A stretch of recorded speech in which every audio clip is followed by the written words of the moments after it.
And welcome back into the Sports Source. This segment of our program brought to you by Southeast Termite and Pest Control. It felt good out yesterday, 80 degrees compared to our usual 120. That was terrific. But as the temperatures fall, bugs are going to be trying to get into your home for the winter. Call Southeast Termite and Pest Control, family-owned local business. I use them at my home. I'm telling you, you should too. Southeast Termite and Pest Control. All right, I want to welcome in two more VFLs to our set for the show. We have right here VFL Shazan Bradley, a good McMinn County guy like myself. We have right over here Sterling Hinton. Sterling, do you plan on being positive today? Oh man, always, baby. I'm always. I thought so we prepared something. I hear you now, I just can't stay inside all day. I gotta get out, give me some of those red. Everybody's smiling, sunshine day. There we go. Everybody's laughing, everybody sings, so happy today. It's a sunshine day. Always a sunshine day with Sterling Hinton. All right. Especially after a win. After a win. All right, well, I'll tell you what, I'm going to start with you guys. This is our Hot Reads segment, so you two are going to get a question. You two are going to get a question. I'll start with Shazan and Sterling. Will Thursday's bad performance wind up helping Tennessee in the long run? Well, let me take that. Coming off a non-bowl season in 1988 to 1989, we barely beat Colorado State 17-14. Well, before we won the national championship in 1998, we barely beat Syracuse. So, 1-0, definitely a good way to be 12-0. That's how I see it. That Syracuse game was good. It was good. That team was good, I should say. Colorado State that year was 5-5-1. That was not a good team. Probably wouldn't beat this Appy State squad. You guys struggled and then went 11-1. Oh, baby. I just think that, one thing about it is they went out a little bit vanilla, had an opponent we kind of looked down on versus looking up to. Usually we score a whole bunch of points up front and then struggle to keep the lead in the end. This time it was vice versa. I saw your offensive lineman up there in front with Coach Jones dancing. Before the game? Yes. The Michael Jackson are football players. and I'm telling you, these guys mentally they weren't prepared. They were not ready for the task that was in front of them. We forgot that App State was 11-2 last year. Yeah. And these guys played a 3-3. They were bringing it. Sterling, let me ask you, we asked you this last week in overtime. Is there any chance this team overlooks Appy State? Because there's always a chance. You said no way. I wouldn't think so. I don't think they overlook them. I just honestly think Appy State's a good football team. We played a good football team, I believe. We're going to play better, but they were a lot better than we thought they were. They're a lot better than you thought they were, too. Yes, I have no problem saying that. Yeah. But I'll say this as well.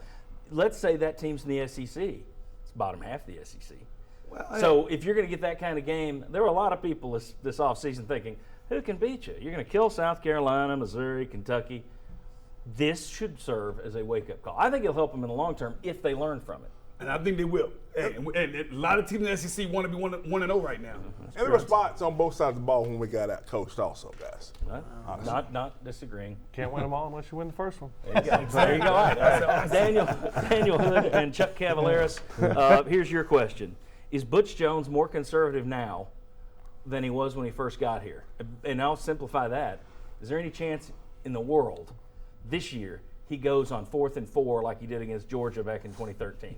I think his conservatism, I think it's a direct correlation graph. Like the more we're favored in the game, I think the more conservative he is. And so you don't see him taking chances. You don't see him taking deep shots downfield.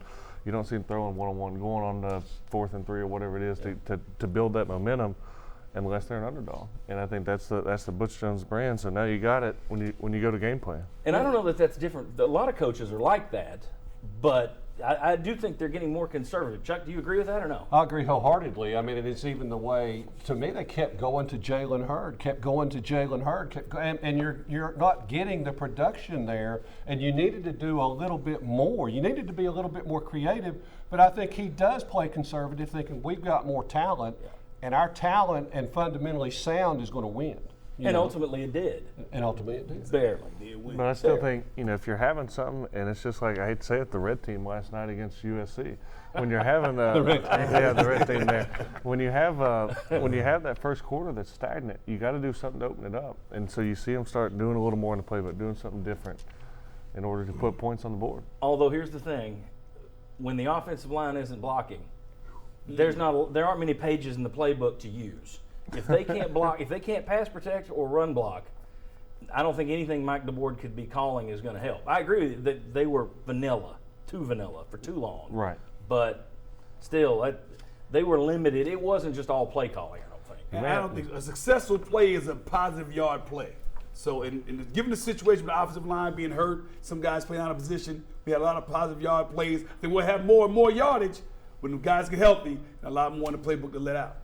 The only guy playing out of position, though, is Kendrick, who can play tackle. He's competing for Still tackle. one. Still one guy out of position. Just ignore my argument. Still one. All right. Daniel, close it out. See, I still think too. There's things you can do because again, we've got 4 receivers. Our receivers shouldn't be able to be guarded by App State. So if you can't block, you know what? Keep 2 running backs in there with them for one play. Let those 4 do some deep crossing routes. Do something. There's no reason that those guys should be able to keep up with your speed on the offensive side. Fair enough. And you could also make the case that you've got one-on-one coverage on the outside from a freshman and a guy who's 6 inches shorter than you most of the night. You take 1-2 shots max, that's not enough. So, fair point. All right, when we come back, some key stats from the game. Also, we got a lot more questions to come. The next one's going to be kind of tough. How much faith do we have in the offensive coaching staff going against Virginia Tech this week? Come on back on the Sports Source.